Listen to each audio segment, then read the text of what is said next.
range on the aura? Like, how close would he actually have to be? Basically, melee range. Alright. That's actually not that cool then. It's kind of half cool, Yeah, but it's not as cool as like I just initially I thought. have a look at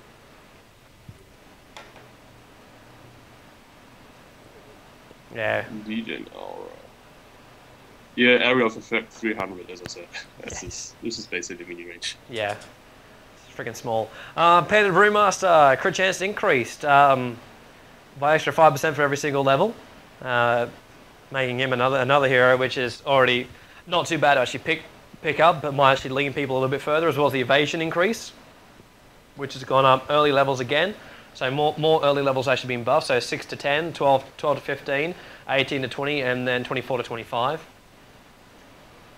Blur evasion for PA's been increased by 5% as well. 5%. Mm-hmm.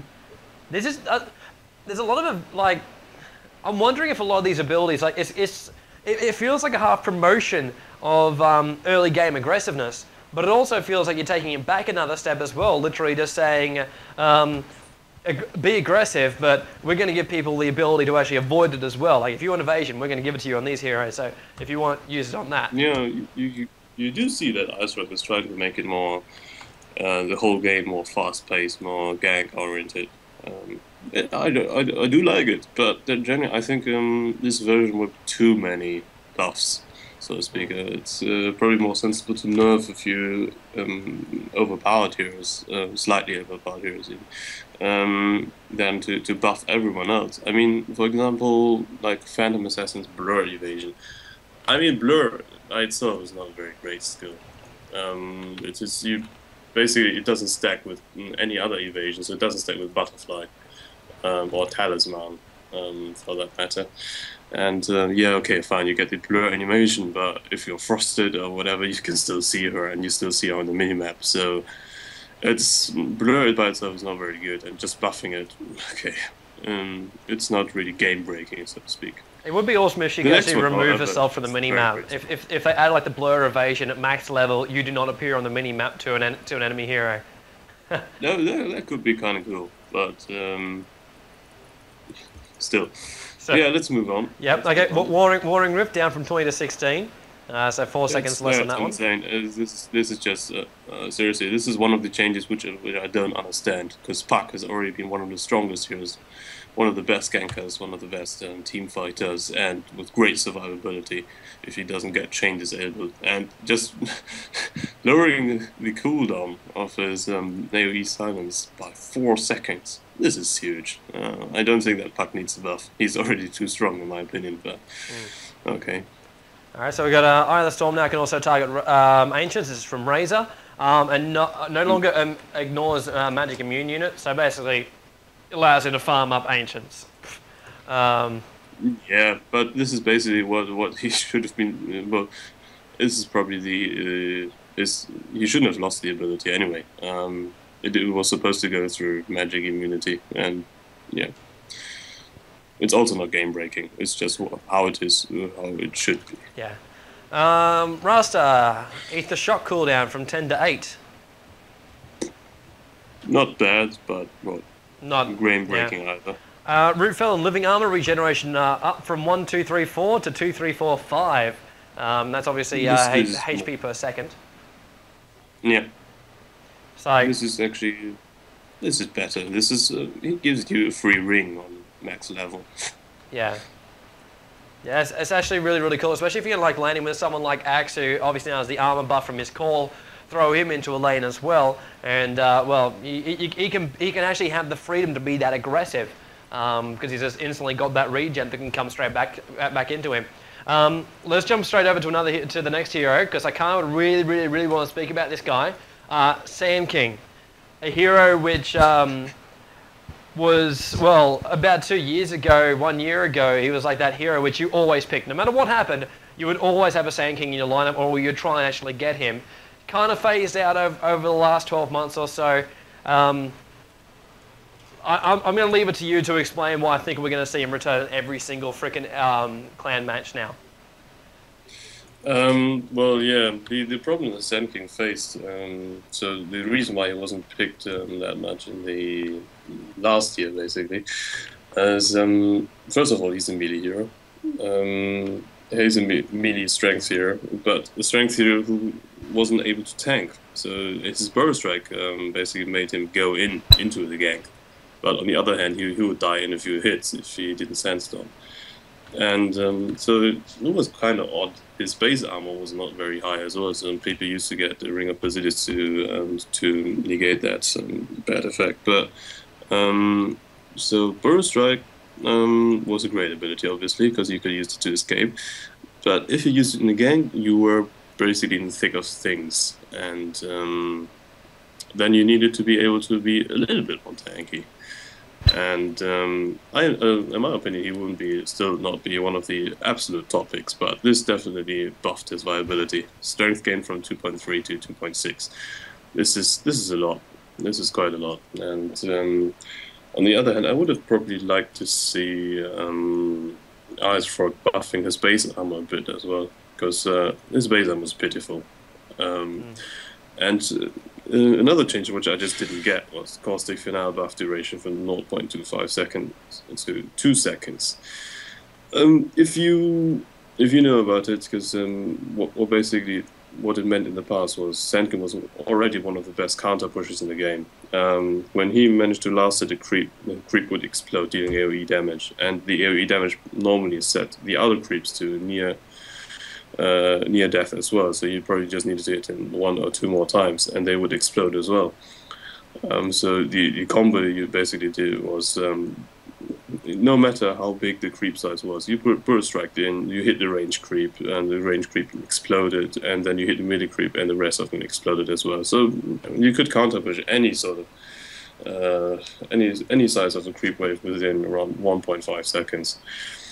So the Caustic Finale buff duration, what does it mean? So 0.25 seconds. This basically meant you needed to actually last at the creep, so because you only had 0.25 seconds of the buff. So if the creep died under the buff, while under the buff, it would explode.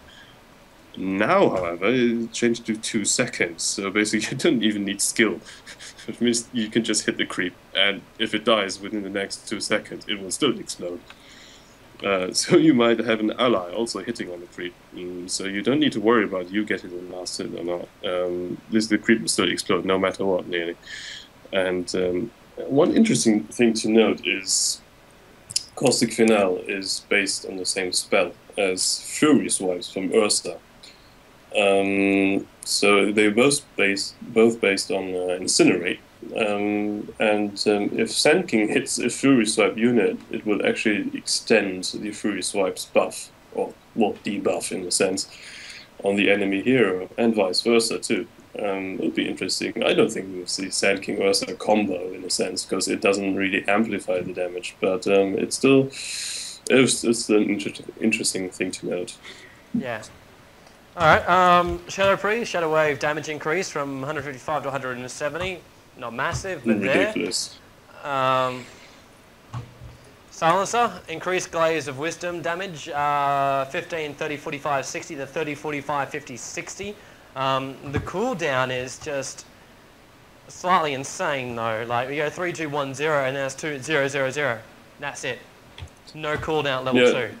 And you do 40 damage. It doesn't really matter to just get it beyond level 2 Glaze of Wisdom anyway currently, because Curse of the Sun and Last Wood are both too awesome to skip anyway. So you just get it for the orb walking ability, and to be honest, Glaze of Wisdom by itself is not a skill that synergizes well with Silencer. It's not great, and you can't carry for shit anyway. If you want an in carry, you go play Obsidian Destroyer, but you're not going to play Silencer. Silencer, 60% of his in, that's not much. That seriously isn't much, even not in late game. And this basically means Glaze of Wisdom cooldown, the orb cooldown from 3, 2, 1, 0 to 2, 0, 0, 0. And this is similar to Klink's currently. He got the same buff a few versions ago, and this is good for his orb walking ability, but for everything else, it's not game breaking. You wouldn't be using Glaives of Wisdom anyway that much, because you would want to skill Last Word that far more on Silencer. And currently Silencer is being used as support hero mainly, so he doesn't even get Glaives early game. He just maxes out Curse and Last Word as fast as he possibly can. All right, Slider, agility game from 1.9 to 2.4. We also have the base damage, base armor go up from 4 to 5. Slider, I can't remember, like, well, I know he's a freaking strength hero. Why the edgy gain?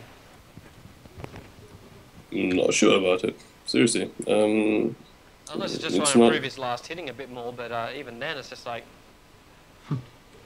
Dude, I have no idea. I mean, it sort of promotes carry Slider a little bit more, but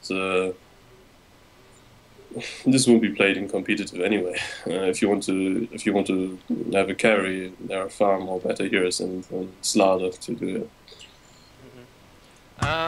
Slark, next hero. Obviously, I'm really not interested in talking about him because I really actually have a...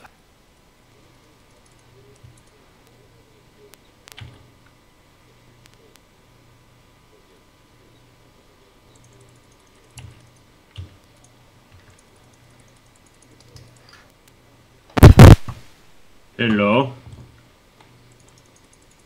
Toby? Are you still there? Lost him again. I'm just glad I can be so beneficial to this conversation.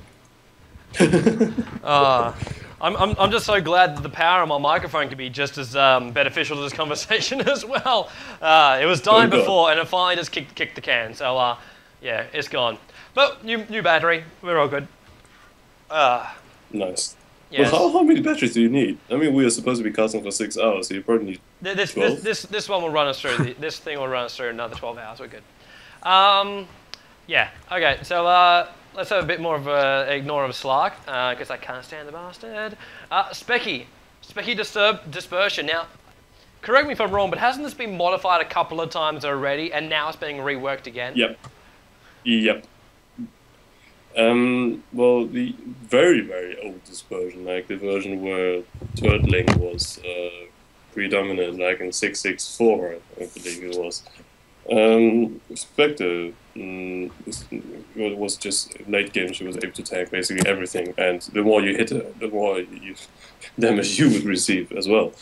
And then it got reworked, so it wasn't doing it according to the number of heroes in the area, as you see, old Dispersion. But that still was quite a lot. Because if you were a single hero ganking her, you would take a lot of damage. If you were 5 heroes ganking her, you wouldn't. But everyone would still take the damage anyway. So the new Dispersion, it's about how far the heroes are from you. Full damage at 300 range, which is basically medium range, and decreases gradually till 1,000 distance away. This is sort of a little bit of nerf.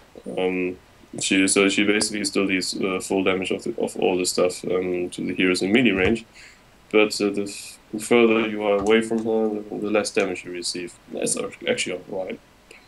I still think that Spectre is one of those heroes. It's like, if you let her farm up, okay, fine, you lose the game, because she would deal so much damage during her ulti, AoE damage as well, without actually doing much, just pressing T.